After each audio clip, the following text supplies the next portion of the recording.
This Morphin Network video is brought to you by Phoenix Management.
Hello, Facebook. Hello, world. Hello, all of social media. Welcome to a very special interview from Morphin Network. I am Leo. This is Ryan. And our guest today, top 5 greatest Power Rangers in the franchise. When it comes to aura farming, there is only one. The cyborg himself, because he did have cybernetic enhancements. And I'm going to say this right now, Terminator Dark Fate ripped his character off. I'm just going to say that right now. I give to you, Dillion himself, Mr. Dan Ewing. Morphin Network, let's go, baby! Let's go. All right. Ryan, Leo, what's up? I am doing good. Ryan, how are you doing? I'm doing great. It's a nice Monday here in LA. Good, sunny. So I think. Yeah, I bet it didn't rain.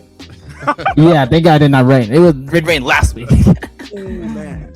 But the countdown to summer is finally here. And thank you, Dan, for taking the time for this interview. We greatly appreciate it. Oh man, thank you guys for having me. I love jumping on these sort of podcasts and streams.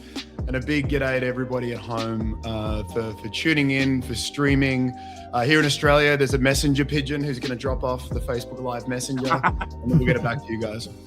Awesome. All right, so we can start this interview. So first question for you, Dan, is how did you get started with acting? Oh, mate, I was put on detention in school, quite literally. You guys will be shocked to hear that. No, so I think it was music class or something along those lines, and my music teacher didn't react too well to my lack of focus and concentration. So he put me on detention, and quite literally, it's that old acting story. It's like, go and be the tree. It's like, Ewing, stand over there, go and be the tree. So I'm standing there kind of doing this, shuffling around, and Ewing, stand still. And I think one of the leads was sick or something along those lines. So I kind of stood in for a bit, and I don't think I was any good, but I fell in love with it. And then also the other factor of I went to an all boys school, and the girls' school down the road was, they'd help us out with our musicals. So look, I would hazard a guess to feel that was a little bit of motivation. But then the real story is I was on a basketball tour in Canada, which I absolutely love. Met some amazing people. Big shout out to Canadian Captain Planet. She knows who she is. And I got a call from my cousin, and he was doing some extra work at the time. And extra work for a young actor, it's such a vital, beautiful on-set experience. And you get paid pretty well. I mean, I know the minimum wage in the US is virtually non-existent. Here, it's not amazing.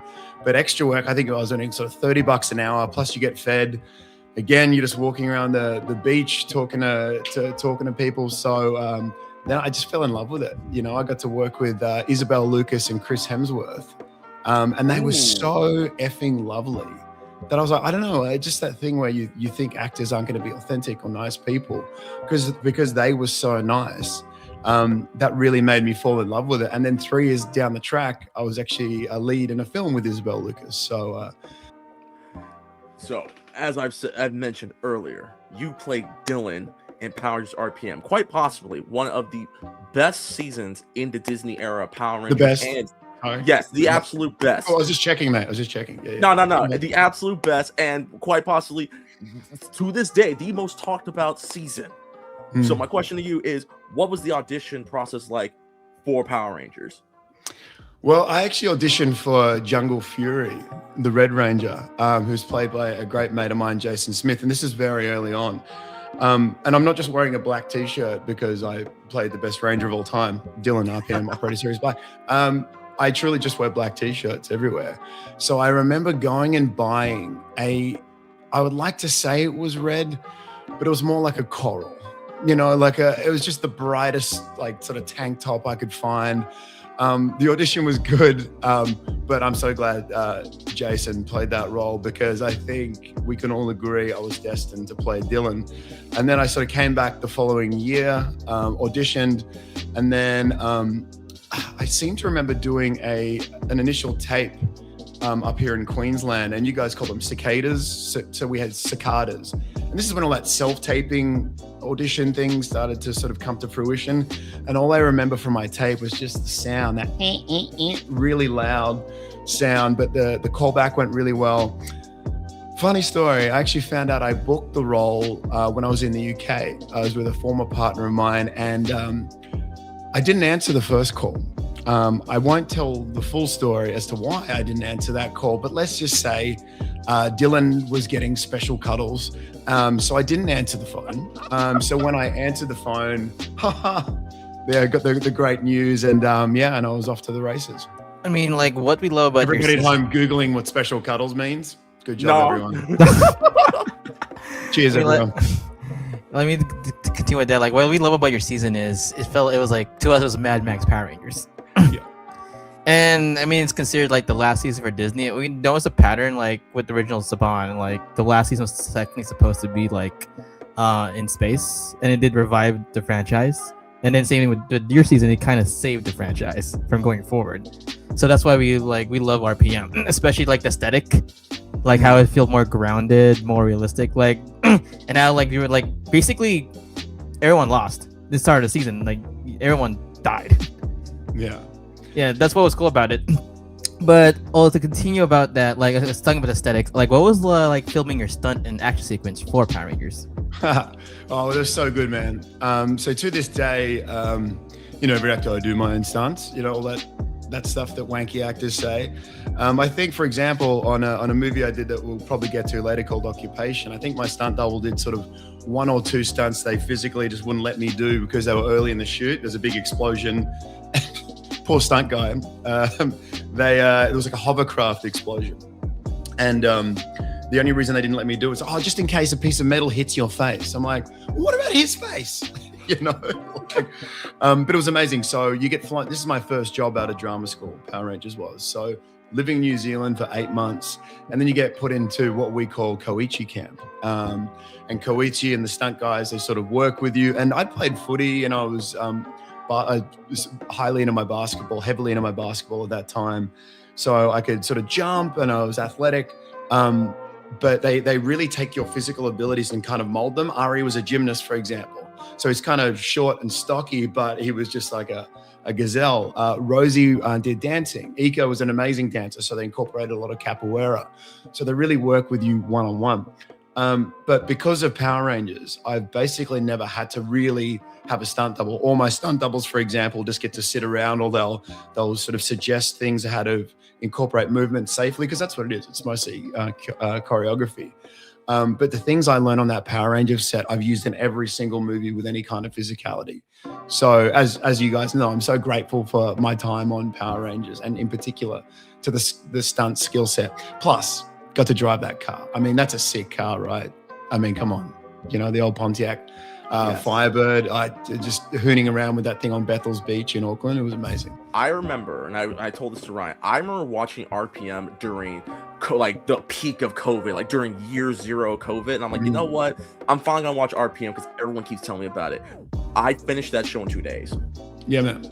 Like, yeah. It's definitely one of those series, and that's a real testament to Eddie Gazillion, who I was literally on a call with yesterday about developing a new project. And he's gone on to write, for The Walking Dead, produce on The Walking Dad. That's the other show, Walking. It's me. That'll be me in about an hour. I'll just go for a walk. The Walking Dead. So to have a guy with that level of skill and that level of storytelling work on our show, I was so lucky. Obviously, he's gone on to The Walking Dead, but very early on, I'm so grateful I got to be in this series because, it really catered to the adult fans. I think Eddie's thought was, again, I don't want to speak for him, it's like, if we're going to go out, we're going to go out swinging. So I was very, very lucky to work with him, and we all work. We've all stayed at Eddie's house. We were so privileged to work with him. Oh, did they tell you guys when you got the role that this could be the last season of Power Rangers? Did they tell me after special cuddles? No, mate, they didn't have time. No, they didn't. I mean, we knew it kind of, again, I was younger, so I didn't have as much awareness of sort of the business of Hollywood at the time. But you could certainly see, the studios can choose what they put promotional budget in and whatever. And they were really starting, I forget the show, as some young teenage sort of show. This is when I think it was the WB was kind of switching into the CW, great network. Yeah.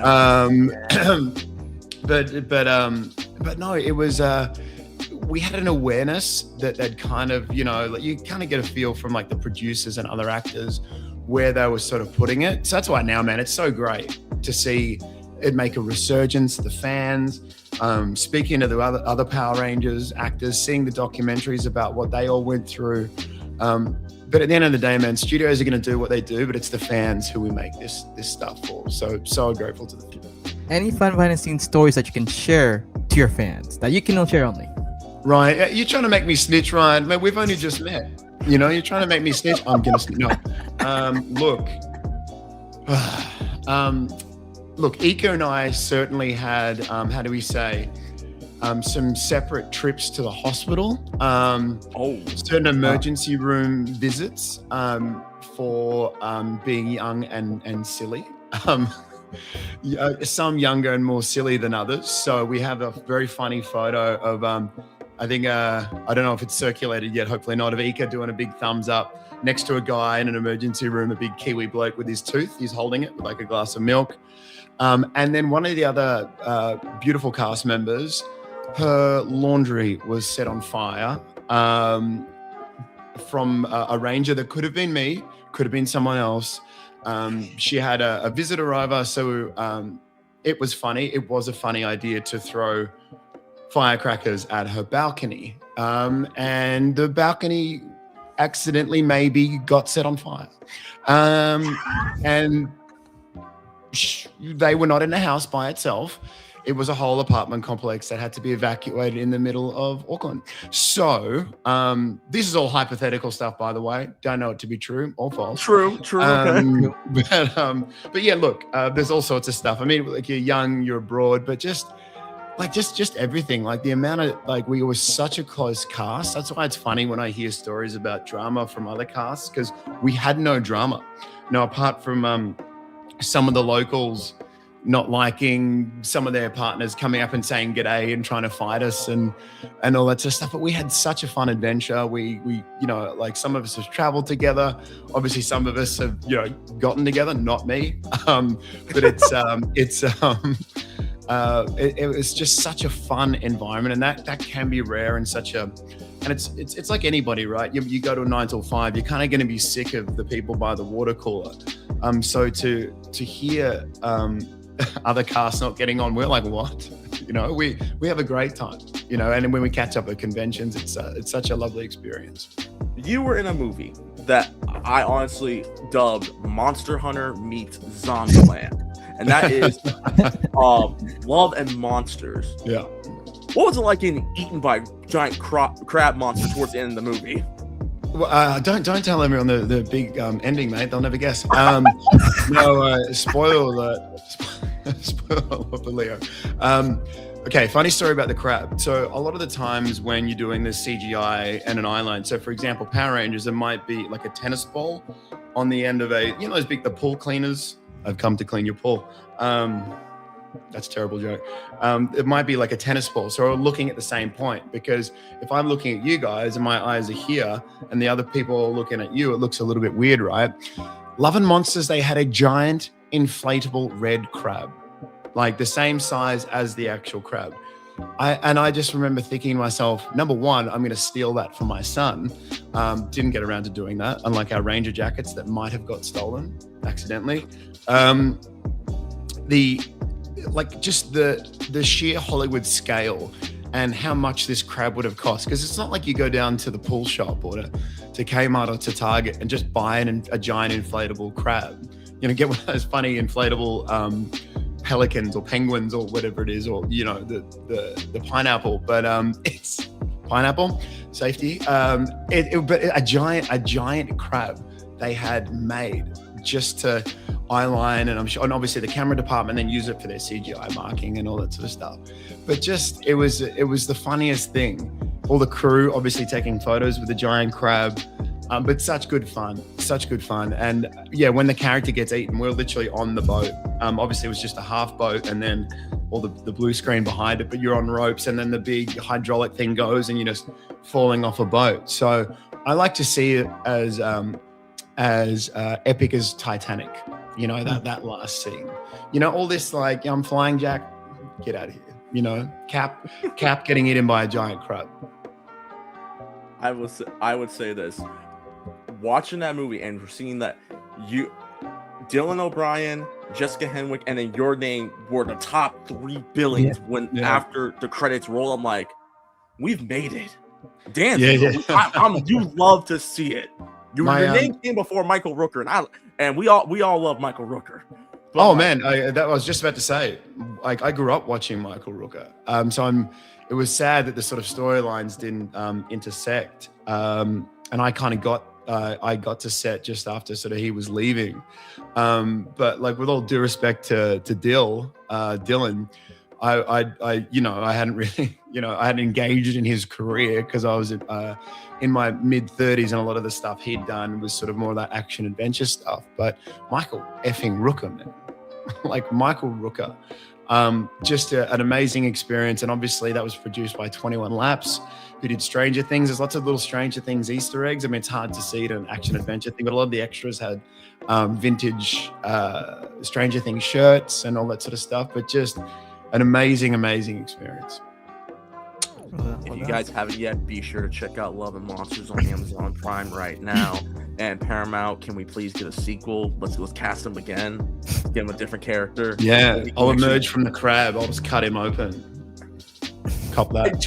It'll be like the Mandalorian, but no. But yeah. So you were involved in a film I actually did watch 2 days ago, which scared the shit out of me. It was called Godless, Eastfield Exorcism. Can you tell us what was the process, or heck, even the mentality filming the film? Oh, that film. Scary scenes, yeah. That film, Godless, the Eastfield Exorcism, without not joking at all, was one of the most heavy films I've ever done, because it's based very, I can't say based on a true story. It's inspired by a very, very true, very public story here in Australia in 1993. And when I say heavy, I quite literally put on about 30 pounds for the role. And when you're dealing with exorcisms and deliverance, and you do the research on that subject matter, and it's a real woman has passed away, she has family, you already walk into it with such a reverence and respect. And then, like, so sadly, just before that shoot, my mum passed away. And she was only 61 and passed away from cancer. So I was already sort of carrying that. And then just, you know, God, the universe, whatever it is, works in mysterious ways. I found out I was going to be a dad for the second time, you know, a little girl. So it's very interesting. You know, my mum passes away and this little girl decides to show up. And yeah, it all happened there. But it is not, look, obviously, and this is more the business side of it, the studios, and I think it's available on Tubi for free in the US. I could be wrong, so please fact check me. Yeah, it was Tubi. You're right. Yeah, you're right. It was Tubi. There we go. Got something right. But so a lot of studios, they want to get the clicks and the likes. So this is a great thing for everyone at home. So you'll see the demon on the poster, and it's called, you know, Godless, the Eastfield Exorcism. It was originally called In God's Care because that was on this lady's tombstone, allegedly. So it had a real weight to it. But when you start putting like the demon up on the poster, and the demon's in it for, you know, a few seconds here and there, right? But it's about getting that sort of fan base and all that sort of stuff. So don't go in expecting and you guys can attest to this, it's not a cliche exorcism, sort of more sci-fi horror movie. It's more of a true crime. And obviously with the true themes, yes, we changed a few bits and pieces, but more so for legalities rather than what actually occurred. So essentially this beautiful woman is displaying some symptoms of potential possession. Could it be mental health? And this is why the topic is so big. This is a movie that's going to be discussed when you see it. Like I'm sure there's been some heavy discussions on the way home, or, you know, when you press pause, or once you finish the film, because, you know, what's more important, saving a life or saving her soul? And I play a very devout Christian. Don't laugh. Devout Christian. I play her husband, and it's you know, like what's more important. And then to get a good friend of mine involved with the film, Tim Pocock, who did such an amazing job playing the Exorcist, directed by a good friend of mine, Nick Kazakis, and Georgia, the lead, Georgia Ayers, is just so good. She's so profound and so heartbreaking in her performance. It's a one watch. You watch it once, and it's not like, sure, it's a movie, it's entertaining, but it's a movie that's truly going to affect you and make you really think about these themes of exorcism and deliverance. And this is in '93. You know, the movie is set, and the story that's allegedly loosely maybe based on occurred at the same time. This isn't 100 years ago, guys. You know, so it was a very, very, very deep, dark exploration. And then obviously all the stuff in my life, and putting on all that weight, you can imagine it was a very heavy film. So it took a while to detox from that one. So if you guys haven't yet, be sure to check out Godless, the Eastfield Exorcism. It's on Tubi right now. It is free. So be sure to check it out and give your reviews to Dan afterwards. It's a really good movie too. I know I'm gonna watch it because I'm a big horror movie fan. So this would definitely be in my limelight. So good stuff. But moving into the sci-fi. Now, I talked about this with you at MorphiCon. One of my favorite movies that you did was Occupation. It randomly showed up in my recommendations, and I watched both Occupation and Occupation Rainfall. What was your experience in filming the Occupation series? Oh man, so fun. And to see the character arc and development, because it's a little bit Red Dawn like, you know, when the aliens invade, it's from a small town perspective. And my character at the time initially was written a little bit more Captain America, like he's the captain of the football team, and it's like, come on, let me lead you. And I just done a rugby movie, and I interviewed a lot of sort of ex-rugby players, and a lot of them are struggling with substance abuse, You know, their bodies are all jacked up. They haven't saved their money. And these guys are like modern day gladiators, right? And I found it much more interesting to explore that angle. Like this guy's back, Matt Simmons is playing for his local club. You know, I imagine it would be like an NBA player dropping down to the G League. There is a little bit of an ego pill you have to swallow. So I was a little heavier for that. And then to transition into the sequel, which we pick up a few years later, where they've literally almost Terminator Salvation, like started this sort of underground resistance. So I dropped a lot of weight from that, because I just kind of thought, you know, he's going to upskill in his sort of military tactics. He's going to be learning from the surviving military and servicemen and women, obviously dealing with this existential threat. But also they're going to be living on things like spam, right? You know, it's like they're not going to be there just trout fishing while the aliens are up there, are they? But like, all I'm saying is, I know there's been a lot of UFO discourse in America at the moment, which I think is great. They're sort of releasing things. But you watch Occupation Rainfall, you'll just know that it's going to be pew, pew, mother, if they come near me, you know? Like, I'm ready. I'm ready for you. Come on down. Come to Australia. You can F around and find out. Let's go. So don't. No, I'm kidding. It's just for Morphin Net. I was joking. I'm sorry. Look, if the Viltrumites or the Sands come, we're gonna point to you. You challenge them first. Come on, we're ready. Come on down. Now we talk about sci-fi, but you guys maybe you guys don't know, but Dan was also part of a soap opera that me and my mom used to watch. I was surprised. I knew it was you. What's your mom's name? My mom's name is Rose. Rose, this is for you. Mwah. Make sure you get it too. Beautiful Rose. We love you, Yes. Rose. So of course, guys, let me ask you this question first. What was your experience of portraying Heath Braxton in Home and Away? Oh, Heath Braxton was one of the first characters I think I played, very similar to my age. I'm turning 41 in a couple of weeks, and I was 25 when I booked that job. So for everyone like who knows, who doesn't know the Australian, or it's pretty global, but if you haven't watched Home and Away, the character Volchek, I always pronounce his name wrong, played by I think it's Cam Gigandet in the OC. Very similar, like the sort of tattooed bad boy kind of thing. But it was so fun. The character research for that was very fun. For everyone Googling at home, I got a good buddy of mine, Adam Demos, who's an actor as well. He's done a lot of things. This is before his career really took off, and I was good friends with his cousin who I played basketball with. He lived in a town called Wollongong. Now Wollongong, there's lots of mining money, so you don't have to have lots of fancy pieces of paper to get a high-paying job if you work in the mines. So a lot of the boys there, they work in the mines, they surf, they go to the gym, they work hard, they play hard, and there's a real grit, real hard-working blue-collar people in Wollongong. So Sydney is kind of like LA, very transient, and then as you step out of LA, there's sort of towns. Also, I rephrase. So imagine like a really East Coast sort of Philly vibe with like sun and surf. That's the kind of people, you know, blue collar, hardworking people.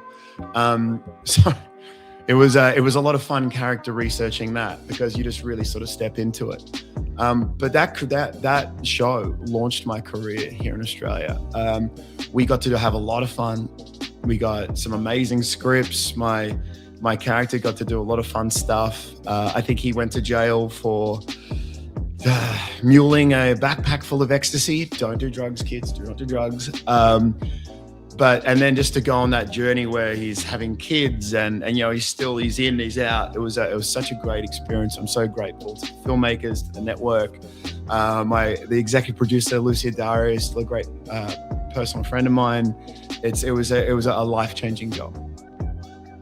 Yes, because I remember that show first premiered, I think, on channel 9 or 7 here in the US. Yeah, 7. And then again, I was like, I think like maybe like 10 or 11, because my mom would always watch it. My mom and my grandma, when yeah, she did, because Rosie knows TV, man. Yeah, because like my grandma loved soap operas, and then she got my mom, and then I watched some episodes, and then like when I first saw you in like RP, I was like, wait, he looks so familiar, and fear or not, I just found out now, like, oh, that was you.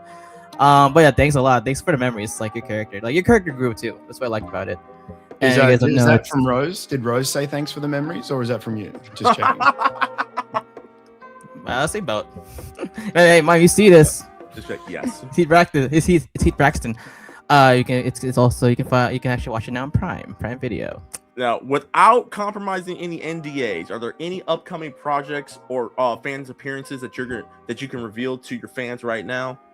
Oh, absolutely. So I just shot well, I didn't just shoot it. It's the next thing to drop, especially in the US, will be a film called Zombie Plane. Now, it's not quite snakes on a plane, sort of, or Sharknado sort of level of thing, but it was actually Chuck Norris's last movie.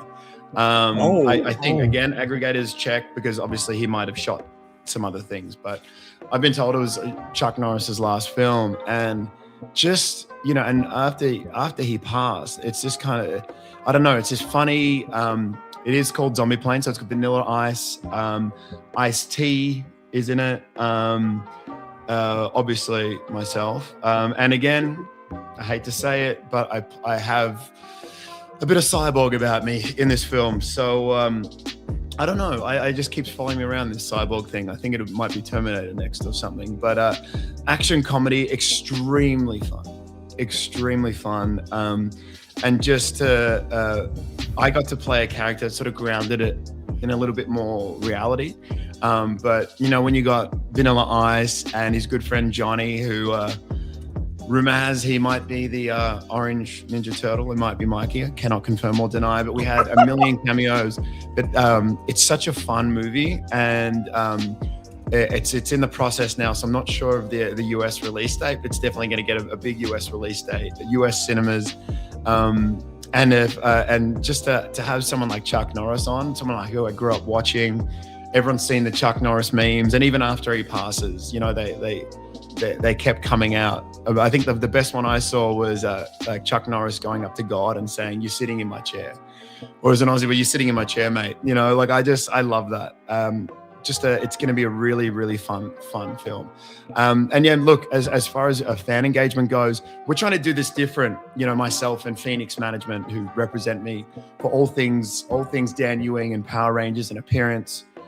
Hit up Phoenix Management, but we're trying to make this just a different experience. And even with the sponsors, sometimes I see conventions and there's people who kind of sit there. The fans have seen it, who are just there for the money. And I'm like, no, it's about the fans and about the experience. Like, it's about you guys at home for us. It's like, for me, it's like I'm not wearing makeup for a living. Thank you.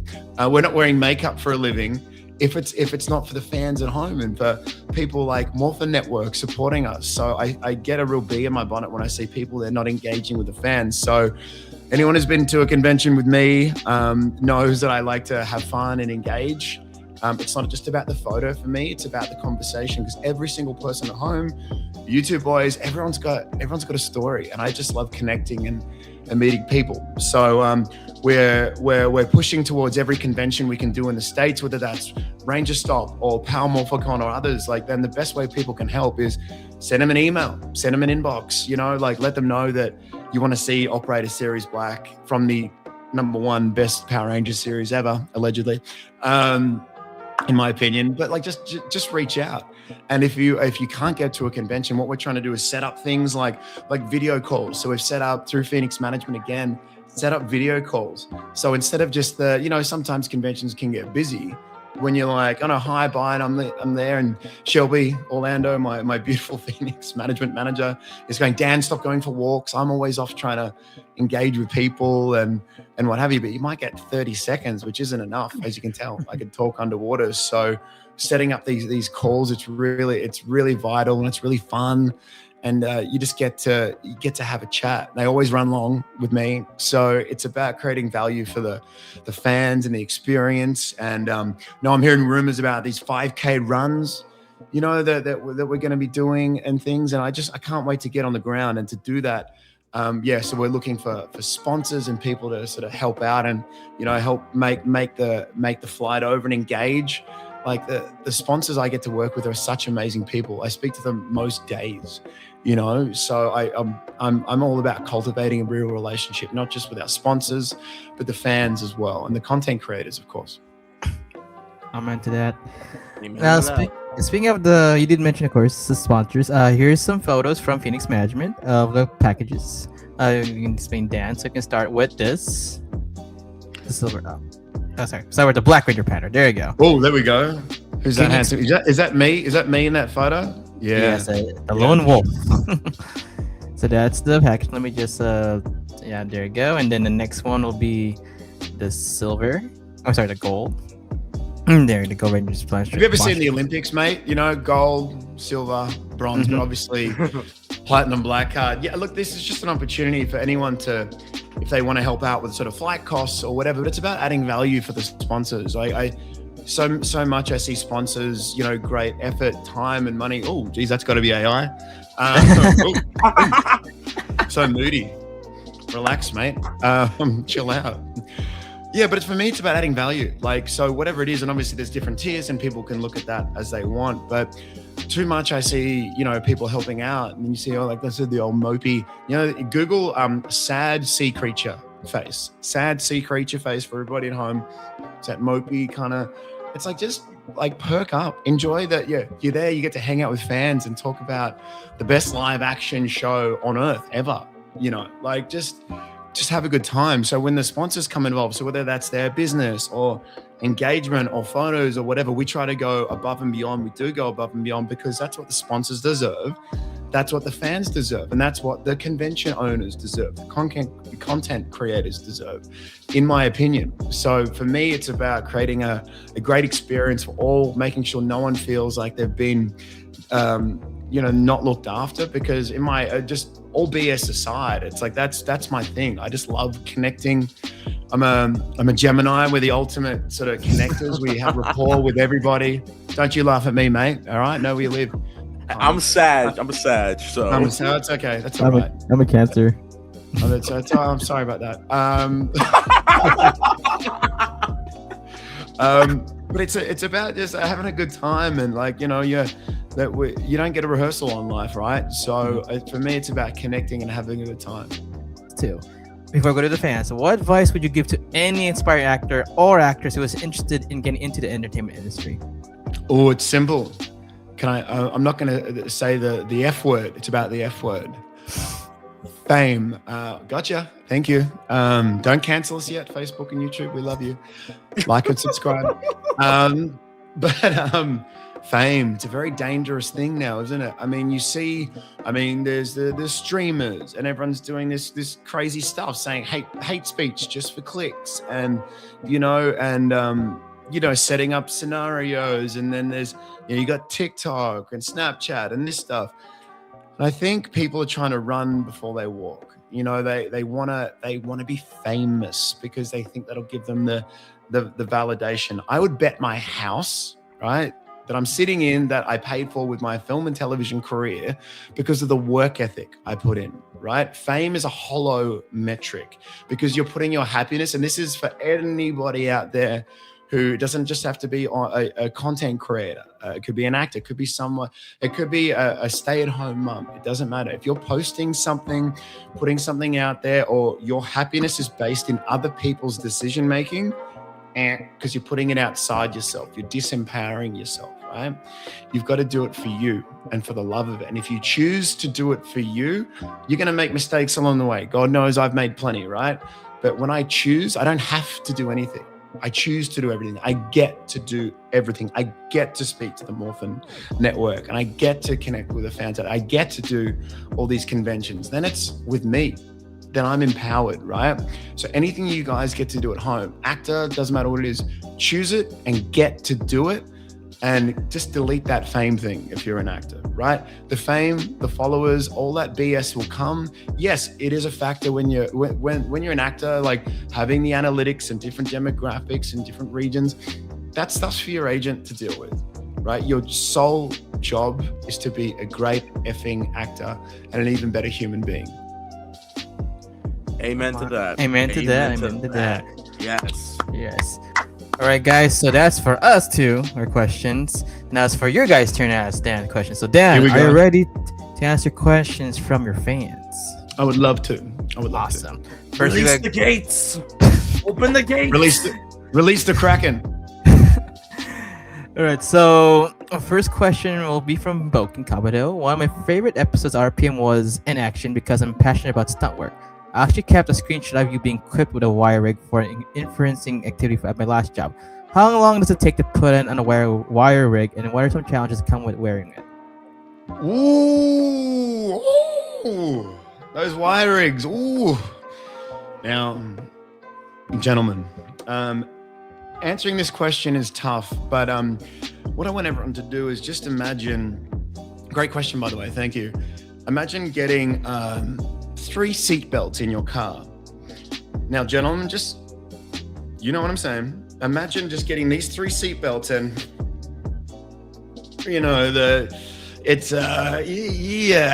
anyone who's just in the listening feed, I just demonstrated on my microphone as if it was the fruit basket. It was tough, but it was so fun. Like the wire rigs are really fun. Balancing on those things is rough because you're all harnessed up, and you've got sort of pick points and whatever. And look, if you're an average person who hasn't done gymnastics or doesn't have a strong core, it could be quite a challenge. But I got to tell you, when those harnesses come off, the boys, it is the closest to euphoria I may ever reach. Great question, and thank you for the memories. Great question. Awesome.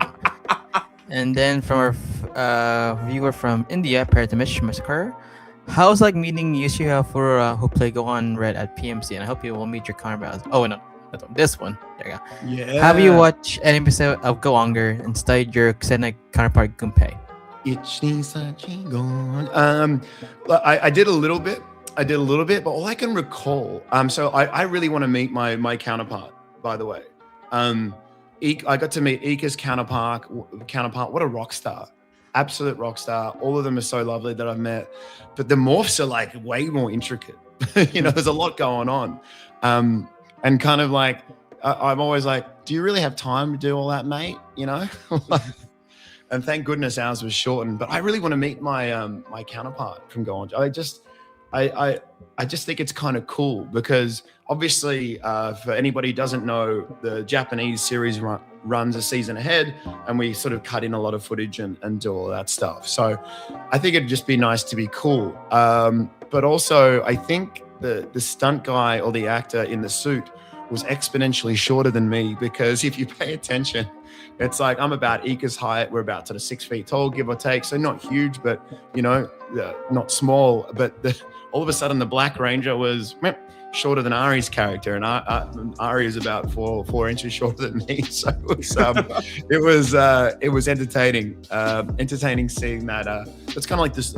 That for me was like the Superman curl when he's Clark Kent. All of a sudden, he's got the slick back hair and all that sort of thing.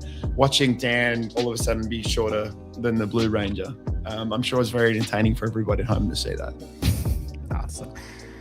And then I have a question from someone named Shelby. Shelby Orlando. She's my favorite manager of all time. The beautiful Shelby Orlando from Phoenix Management, ladies and gentlemen. It's like, I just feel like Batman took his mask off just then. So anything to do with me, speak to her about it. But Shelby may not disclose her favorite Aussie sayings. Now, I'm going to talk about this in a roundabout way, but the C word, okay, very rude word. You should not say it. But Aussies do say it as a term of endearment. So as opposed to calling someone a C word, like with a bit of venom and like it's a very bad word, don't recommend anyone says it. I have never said it, but if I did, we can say it as a term of endearment. It's good C word, or this C word, or he's a this C word. Like it's like how you'd say mate or whatever. And I think that's very abrasive for Americans when they hear Australians drop that talking to their mother. Or it's even more fun when your mother says it to you, or your little. But yes, it is not a word I say to many people from the US or in the US. The beautiful Canadians, we love them. They seem a bit more relaxed about it, but it's not something I'd be saying in the US. All right. Michael Brogdon, where do you see Dillion to 97 right now? Right now, I would like this is a bit dark. I kind of like the fact that, it's all sunshine and rainbows, and obviously Dylan and Summer, it was implied. But I like the idea of either Dylan or Tanaya being taken over by ChatGPT. I just think, Eddie, genius, Venjix, and Venjix happened to look like a pleasure device you'd buy in Japan. But I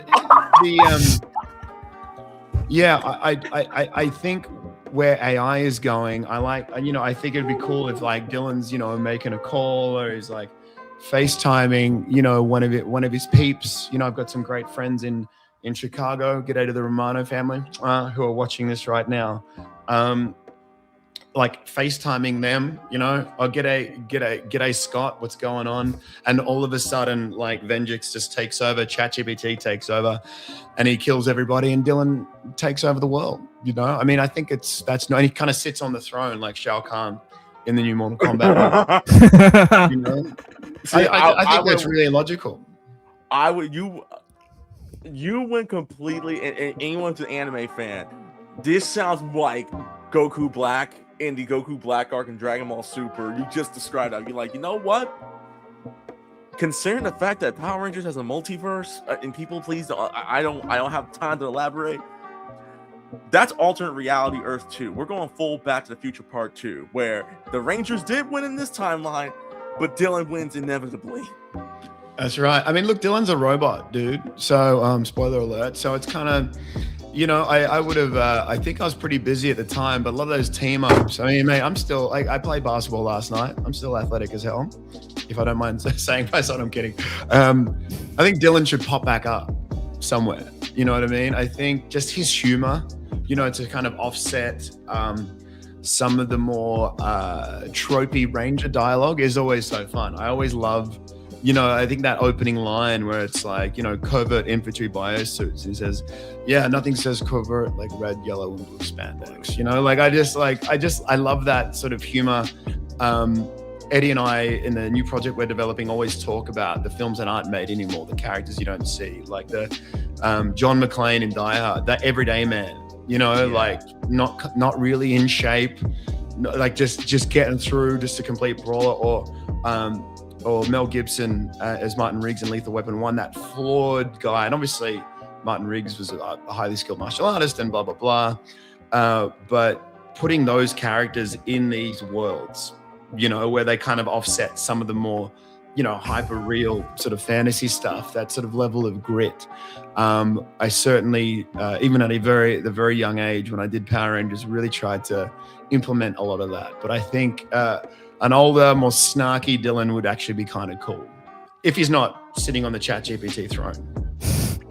We'll say that's counter Earth 2, like how DC has like the negative multiverse before, DC Metal and all that stuff. We'll say that's like negative Earth 2, because the way I'll say it is, so Earth 1 is Prime Power Rangers, Mighty Morphin all the way to now.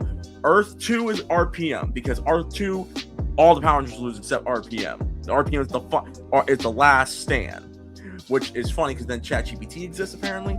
And then you have Earth 3, which is Power Rangers Dino Charge, and then it's like 3 different Earths. I can go on and on about it, but yeah, I can just see it all happening now. And then you've got, Grok can be like the new bad guy that takes over, the other AI platforms. Just when you think you've beaten ChatGPT because it's for the simpleton Australians like me, and then all of a sudden Grok takes over, and then there's Perplexity, Gemini.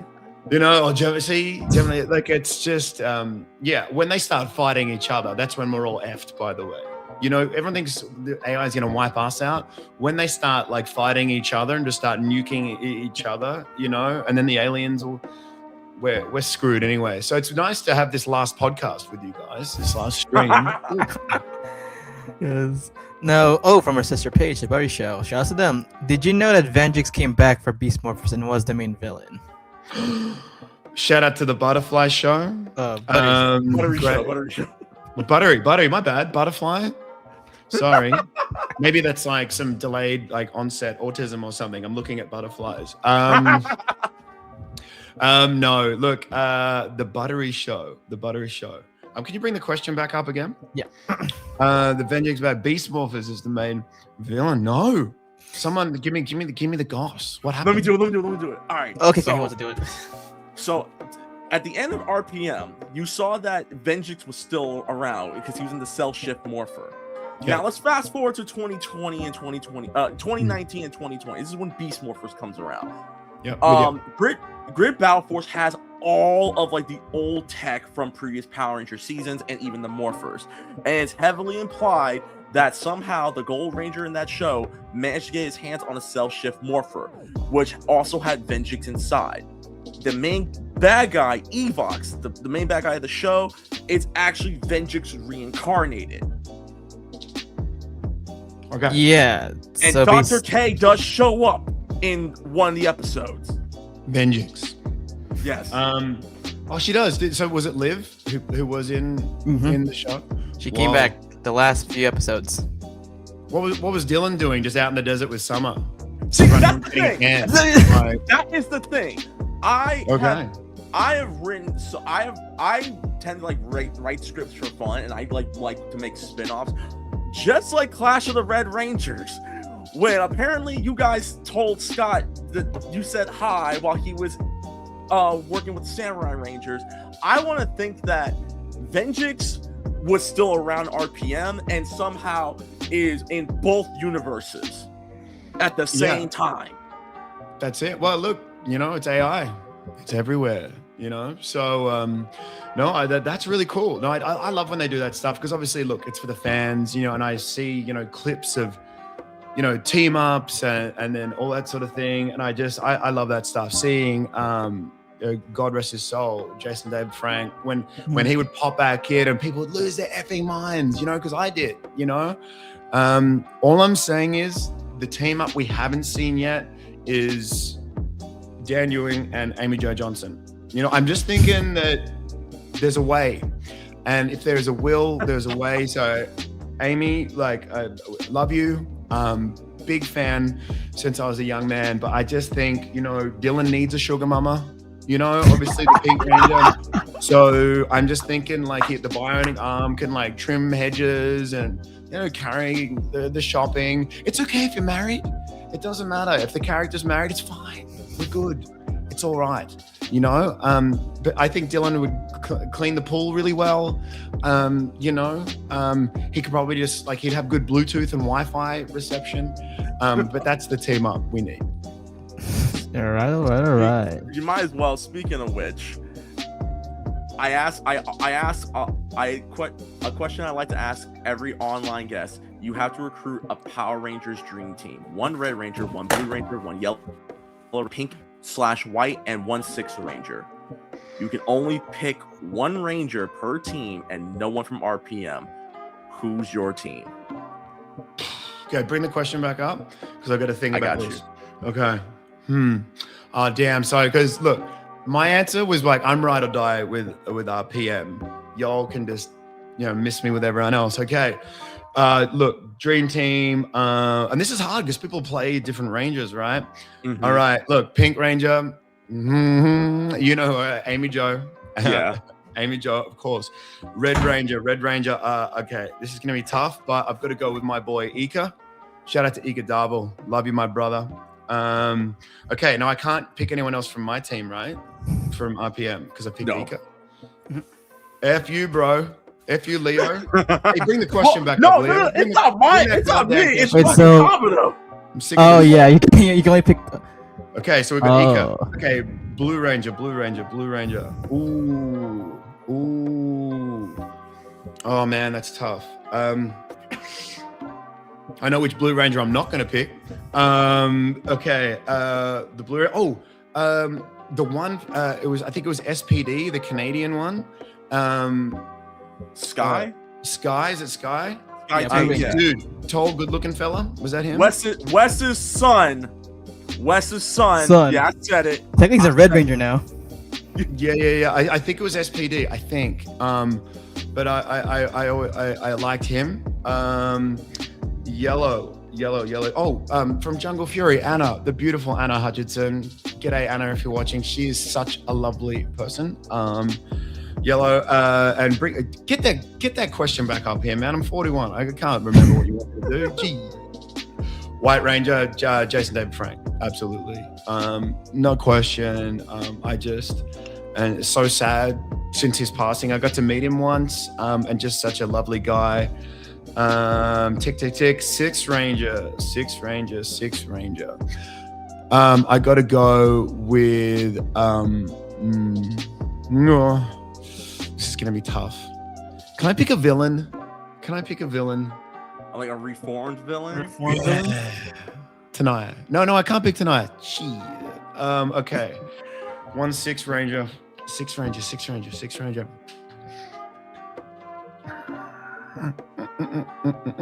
Just put some thinking music over this one. Oh, Walt. Okay. Walt. Damn. Sorry, man. That took me way too long. Walter was amazing. Just a lovely guy, and had so many great sort of questions, and was so forthcoming in his just experience as an actor and everything they went through. But Walt for sure. Whew, we got there in the end, fam. So thanks for staying with us. I got my dream team. I can put Winkles. I can talk about it, bro. Yeah. So who we get? Let's sum that up. So it was Ika. The actor's name is for the Blue Ranger. Chris. Okay, that's the one. Chris. Beautiful Anna Hutchinson. JDF, and my boy Walt for sure. Yep. Now, next question is from Jacob James Milas. I'm looking forward to catching up in Dan person. My friends are back in Brisbane. Oh, fantastic. Yeah, so a film I just did here called All My Friends Are Back in Brisbane. It's a real homage to the rom-coms. Shout out to the Galaxy Man show, by the way. Jake's a legend. Yeah, it's a real homage to movies that used to get made. So like most rom-coms now, it's like the cheap Netflix knockoff, and it's always got love in it. Love by the this, love by the penguin, love by the bookshelf. And it's kind of like the same formula, 2 leads, quite a higher casting, and then it's like bad dialogue, and then off you go. Like they just don't spend the money on them. They shoot them in 2 weeks, and they're all rated, very light. They might have a little kiss next to the Christmas tree. We know the vibes. We've seen them on thing, and there's nothing wrong with those. But what happens is that middle ground of dramedies, of things like, the old McConaughey ones or the Hugh Grant ones, where it can be M or MA, where they can swear and have a bit more fun and explore some darker themes or more edgy themes than just the safe Hallmark Channel stuff, right? It's one of those. And I get to play a very, how do we say, mean person. It was private school upbringing. He's a property developer. He's not a nice guy, and very misogynistic. So, just exploring that world and, saying things to people that I would never say, doing things I would never do. It was such a great fun film. All my friends are back in Brisbane. There's going to be an international release down the track, but to bring it back to Brisbane, where the film was shot, it's such a great experience. Stephen Vagg wrote it, and the beautiful Louise Alston directed it, and the cast is amazing. And we're very excited for the 29th. So I'm sure Jacob will jump on and do a review, but it's very, very exciting. Awesome. Ooh, since you did mention about the NBA or basketball, favorite NBA team and player? Not the Lakers. Wow. Come on, man, get out of here. Hey, look. All I'm saying is when the Lakers lose, everyone else is happy. You feel me? I mean, okay, but I support wherever Australians go, because we're a country of the same landmass as North America, but we had the same population as, I think it's California. It could even be LA. But no, look, the honest answer is I love visiting LA, but like Sydney, where I'm from, I find it a little transient. It's like like, don't get me wrong, okay? Don't come at me, Lakers fan base. I was just kidding, but Jordan's the GOAT. Don't even bother. Don't bother. The stat chaser. But look, it's LA. Look, who wanted like the Showtime Lakers, man? You know, and everything that the Bus family did, and Magic and Kareem and Kobe, God rest his soul. You know, Kobe's my second favorite player of all time. Jordan's one. LeBron's probably 50th. No, I'm kidding. I love LeBron. But I follow wherever Australians go. But if I had to pick, I would pick organizational. So I really like what the Spurs are doing. Because I think, and this is why. I mean, so obviously Patty Mills played for them. I went and saw him play, and Aaron Baines was on the roster. And I'm a real pass first point guard. I'm a real team first guy. So my job as a point guard is to put my teammates in positions to be successful, right? And I really love what the Spurs do organizationally. And Chase Buford actually coached my Sydney Kings team with 2 championships. Obviously, RJ Buford. Obviously, I think it's the Spurs. All the titles get mixed up. But big get out of Chase and the Buford family. He coached the Sydney Kings to 2 championships. But just hearing him, you could tell. I mean, he's obviously a big personality, but to see how the Spurs operate, you know, it's ownership down, and obviously, you know, Popovich is just retired, but everyone knows their role in that organization. Obviously, there's, you know, different sort of things, but you don't see them just trying to go out and get the veteran for a win. You know, you see what OKC are doing, right? Building through the draft. You know, Philly kind of tried it for a bit with Trust the Process, didn't work. But it's all happening in Philly at the moment. Hold that L, sweep. I'm not a New York Knicks fan. I love Philly. I love the East Coast. I love Boston. Eddie Gazillion's from Boston. Now, people-wise, I like the East Coast, right? Because even if people don't support the team, right? So you're not a Celtic supporter, but you might support the Patriots and the Bruins, right? You never talk S. Don't talk S about the city, even if you don't support the team, because people on the East Coast will let you know. You know, and I like that. I like that. You know, I find LA a little bit more transient. Again, I find where I'm from, Sydney, a little transient. But it's LA is a great place to visit. Bad place to have a basketball team. I mean, the Celtics have won more championships, so it's kind of awkward for you Lakers. I don't want to hear about you guys combining, you know, because LA to we've won 17 or 16, whatever it is. But you had to combine the old was it the Lakes? Was it the Minneapolis Lakers?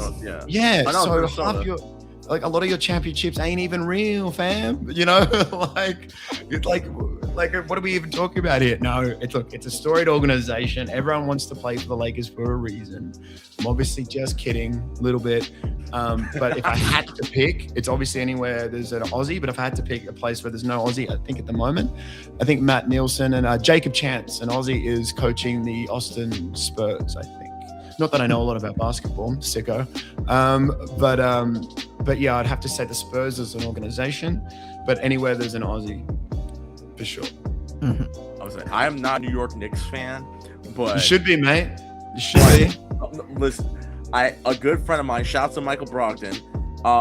I told him if the New York Knicks do win, I will get a New York Knicks jersey. They have to win the finals. So you guys gotta understand, like that's just like pussy material. Like, okay, if you're gonna do a bet, my guy, okay, you've got to put the jersey on, right? But then you got to run around the block with no pants and the jersey or something.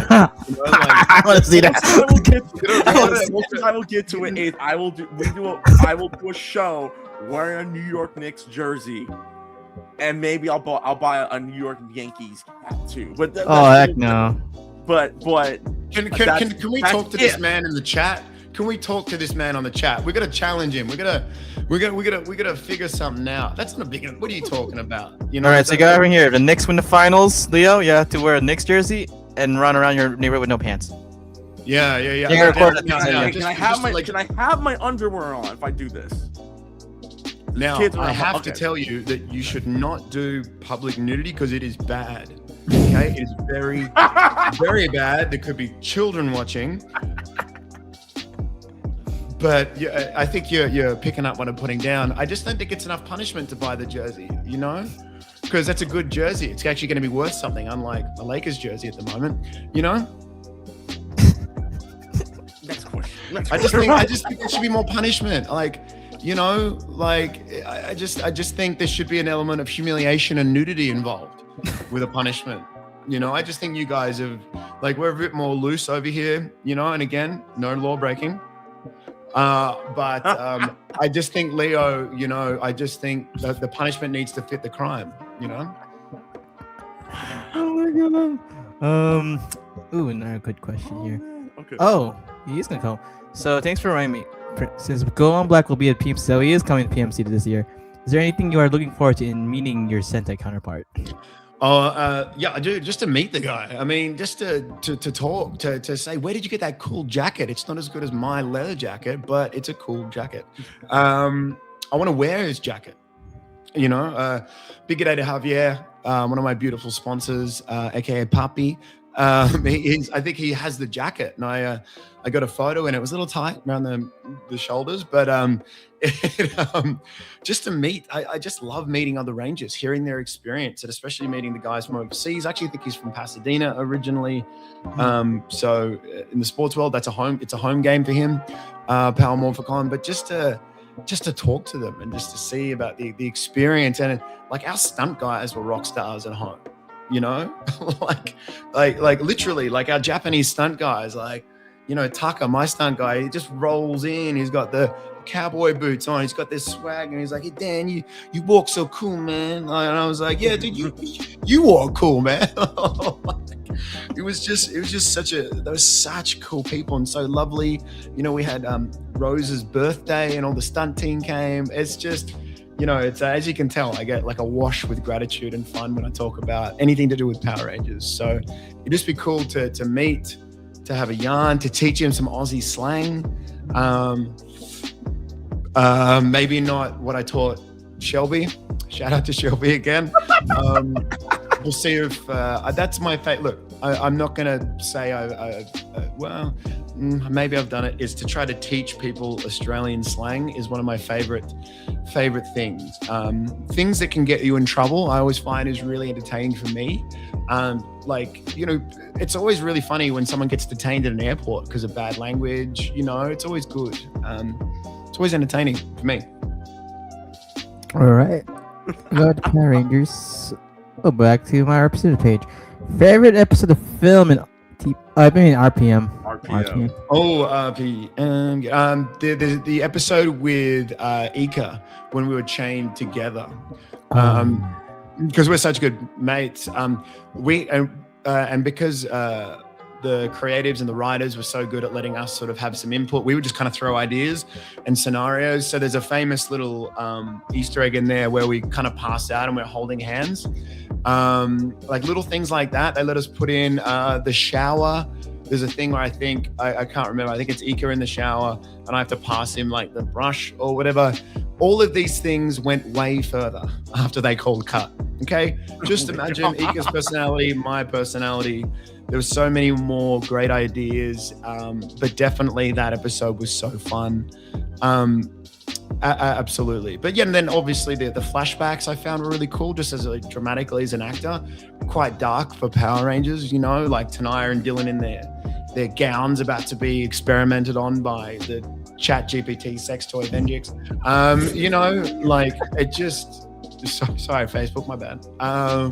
But you know, like I just that sort of stuff as an actor, where it's like, yes, there is an element we have to serve here with the show and the genre and all that sort of stuff, but then we get to do these great flashback scenes of them getting taken and like experimented on. Again, I'm very respectful to the younger fan base, but those flashbacks were super dope to film. And Adelaide is just such an amazing young actress. I love doing that stuff. That was great. Awesome. Paramesh Secor, do you still have your RPM morpher? No, I broke that long time ago. No, well, the interesting thing is, no, we didn't really get given them. So anything that was accidentally taken from set, we had to accidentally take it from set. So most of that stuff was taken back off us. Funny story though, the morphers were actually toys and they weren't even built sets. I think they literally used the toys from the Japanese one. So we broke them all the time. They made sort of foamy ones for stunt sequences. but I broke so many of those things. My God, my goodness. My goodness, I absolutely destroyed many a morpher. Oh my gosh. We do have a greeting from Johnny Goddard, one of our longtime viewers. He says, "Hey Dan, you did a great job playing Dillion, the Black Ranger, in Power Champion." Johnny Goddard. Thanks, Johnny, Big John. So they say. No, that's awesome, man. Thank you. And again, just any like the feedback is always so lovely. It's we're so grateful that the series was accepted and loved and still is accepted and loved by the fans. That's why when I get to do these things like Power Morphicon, Ranger Stop, or connect with fans on the calls, it's so genuine and authentic to me, because I really am so thankful. And we really tried to do something a little bit different. And like you guys said at the top, like it very well may have saved Power Rangers because it got the adult fans back in, and I think that's one of the beautiful things about Power Rangers. It really is sort of age bending. It's yes, there is an element of the sort of kids programming, but when you put effort into the storylines like Eddie Gazillion did, you get this fan base back. I think Power Rangers owes Eddie Gazillion a lot of money. Like, he basically saved their whole IP. Eddie Gazillion saved Power Rangers, in my opinion. Like, I think it's so amazing to see the movies and even like the fan films that get made now. The quality of these fan films.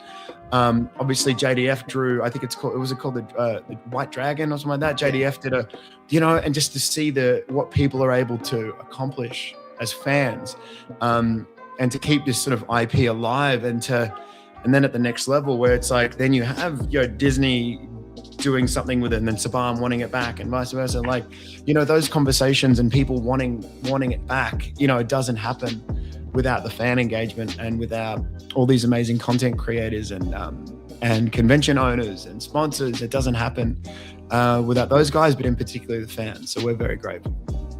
Yeah, I could say this too, like the fact that your season was not on Toon Disney or Jetix, it was an ABC7. Yeah. But still, it got a lot of viewers. It's like, I mean, the fact that I remember it, that's why, like, it's kind of shame that it was not on the mainstream, like, cable networks. But still, Hopefully someone got fired. Hopefully someone got fired for that disrespect. You got a shock too. As a kid's like, wait, what's not in Jetix? So I legit missed the first 2 episodes of your season because, like, I thought, wait, it's not in Jetix. What's going on? And I found out it was from ABC7. I learned from a cousin. Because she randomly saw that. Do you know who didn't miss the first 2 episodes? Rosie. And then Jocelyn Ventas, it's about Godless. She says it's a jaw-dropping film. The Godless, go watch it. Yes. JVT. Oh, thanks, JVT. You're so lovely. Apparently, otherwise known as the Canadian Captain Planet. Godless. That's a little. I won't spoil it. Jocelyn's being a little bit clever there. But those who have seen the film know there is a jawsome scene in it. Jawsome. I don't want to give too much away, but it was quite a harrowing scene that she's referring to. So you guys are gonna have to jump on Tubi and check it out. I'm gonna watch it tonight. No spoilers. I'm gonna watch it tonight. Shout out to Canadian Captain Planet for asking such a controversial question that I had to dance around. Thanks, JVT. Alright, guys, I'm gonna do a few more questions and no comments. Welcome code again. When I watch RPM, it got me thinking how much I'd like to see a live action dash of accelerators. Oh, I love that. If I had the opportunity to make such a dash day, without question, the first thing I would do is demand for you to play Mark Wilde. It would be perfect for the adult version of that character. Oh yeah, accelerators are Fast and Furious back then. Okay. Can someone just give me a brief? So Mark Wilde is please don't hate. No hate mail. Send it. Yes. Send it. So, because Hot Wheels made a little movie series called Accelerators. Oh, basically, cool. like that character is basically they're part of like a hard rock, punk rock like racers, and then they go against like techno neon racers. That's basically their survival. That's like the leader of that hard rock racers. Yeah. I almost broke the whole thing. It's Venjix. Okay. Look, first of all, Hot Wheels. I just saw like a Hot Wheels Pimp My Ride going on. My son loves it. I grew up on the other Pimp My Ride where they're putting, fish tanks in boots, that whole Fast and the Furious thing. There's a fish tank in my Honda Civic.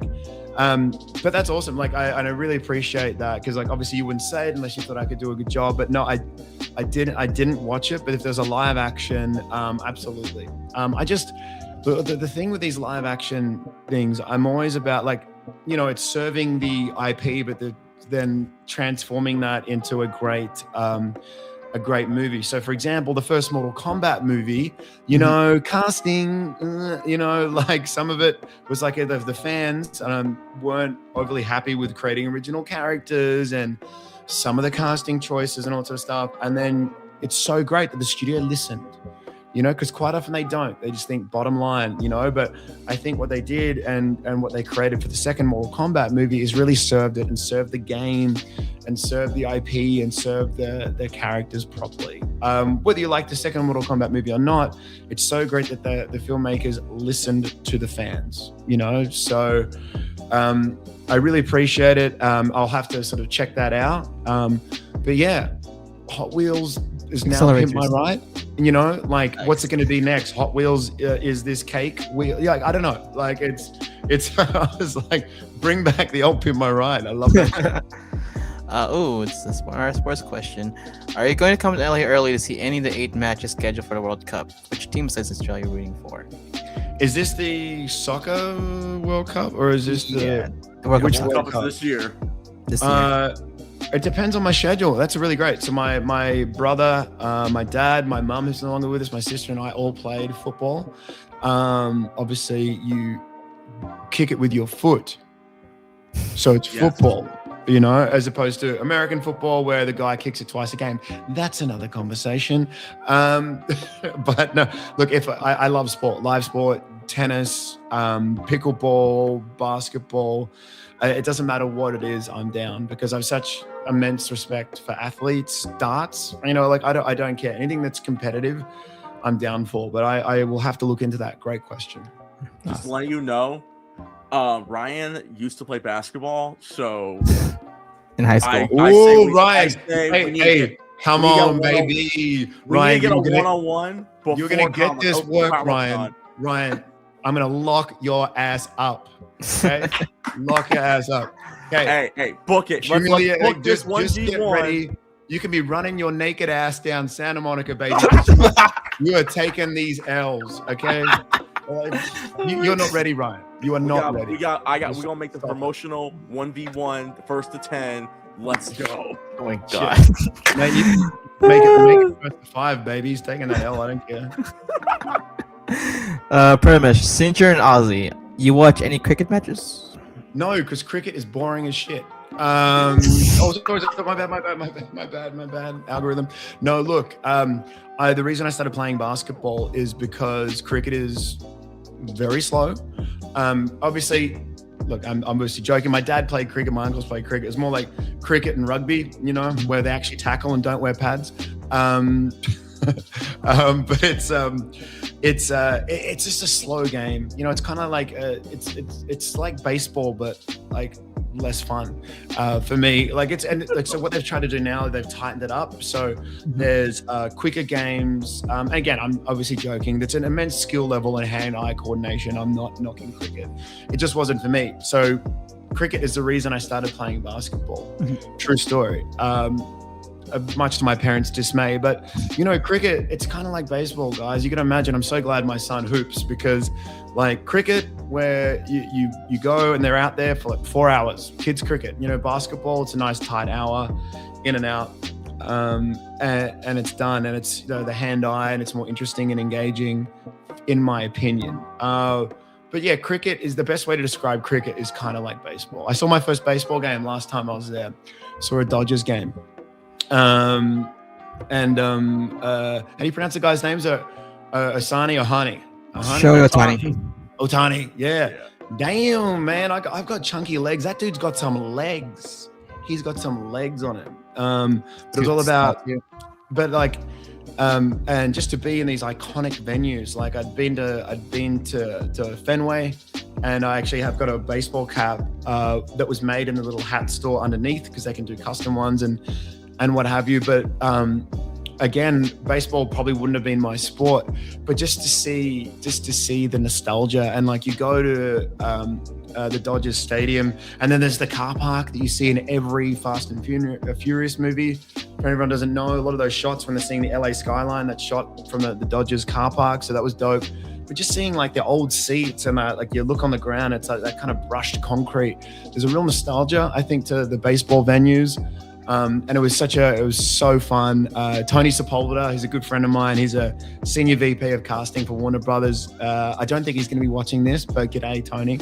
But he took me, and it was such a great experience. Like you're getting the hot dogs, you're getting the big sort of glasses of just this, I assume it was alcohol at the time, it's pink fizzy stuff, and everyone's getting a shirt. And Tony got me a cap for my kids. It was such a lovely experience. But wow, that traffic getting out of there, boy.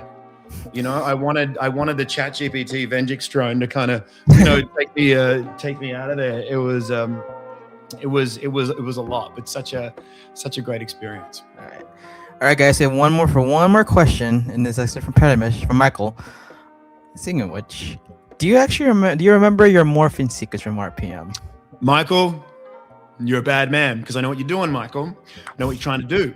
I know exactly what game you're playing, Michael, because you want me to jump up at a convention and do the morph. I really respect actors who can do the morph. I do not remember it. I don't want to remember it. I'm 41 years old, Michael. How about you do the morph, Michael? Hey, Brogdon, you do it. You do that morph. It's thank God they shortened it, because it was really long and intricate. This isn't me knocking the fans who want me to do it. I'm just like, this is as we say here, the wanky actor thing.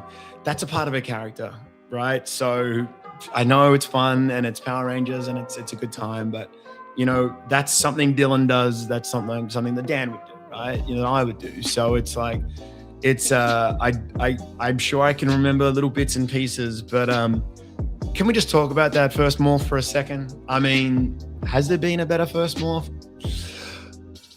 I don't know. I mean, what do you guys think? Like whips in the car, flips over, it saves everyone's butt. I don't know. It's definitely my favorite, but I'm biased. All we were missing was the slow-mo when you were flipping over. That was the only thing we were missing. I don't know why they slowed the voice down too. It's like, it was great.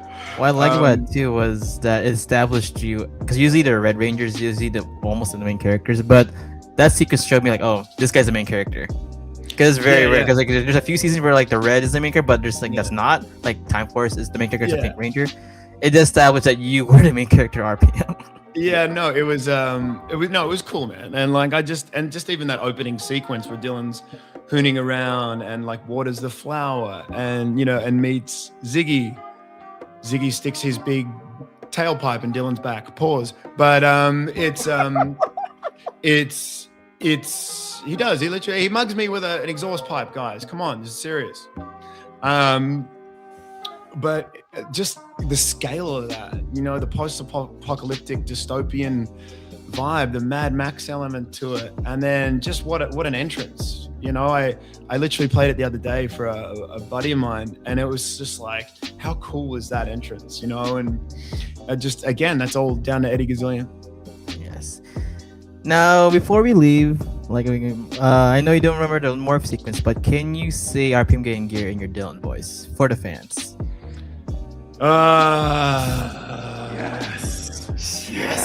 Yes. Okay. But I'm not going to yell it because it'll distort on the mic.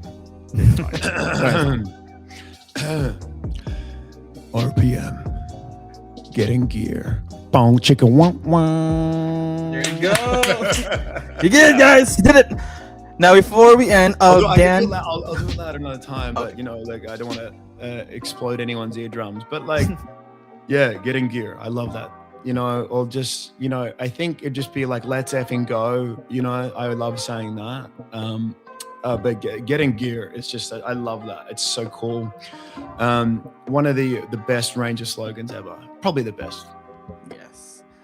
So before we go, Dan, where can your fans find you in social media? Social media for me is @_Dan Ewing. When social media first came, someone stole Dan Ewing, I'm sure. @_Dan Ewing on Instagram. That's my main one. Just hit me up if you need to get a hold of me or anything for conventions, fan engagement, anything. That's through Phoenix Management. Shelby will put all the ats and likes, and you guys will share that as well. But please feel free, tag me, ask me questions. I love getting questions. That's the best thing about these video calls we're doing. Whoop, I killed it again. I don't do that on the video calls. My laptop for everybody at home is literally right in front of me, and I'm speaking to an external camera. So I'm a male and I can't multitask. I apologize. But just the engagement side of it is so great. So feel free, come with your questions. Conventions, come with questions. Life, Rangers, other stuff. I love that stuff for sure. Awesome. And Leo, where can I find you on social media? You guys can find me on Twitter and X or Twitter. I don't know what we're calling at this point. Twitter and Instagram, @Reckless_Fox. And you can find me streaming on Twitch, twitch.tv/RecklessFox as well. Ryan, where can they find you? Instagram, DancerBoy247, and on the Morphin Network, Morphin Net. All right, guys. And Dan, thank you so much for being our special guest. No worries. Hey, thank you guys so much. I look forward to seeing Leo's possibly naked Knicks jersey run. Ryan, I'm gonna kick your ass, dude. Like, I am gonna hand you your hat. You're not ready. You're not ready. Big thank you to you guys. In all seriousness, Morphin Network. It's you guys support the Power Rangers. You support the fans, and let's be honest, you support all the convention owners by creating these great conversations. And we love all the convention owners and comic content creators. Speak English, Dan. It's been a long morning. Thank you guys, and most importantly, to everybody who stayed on this stream and watched some Australian guy make jokes and talk about Power Rangers and have a good time. That's what it's about for me, man. So thank you guys.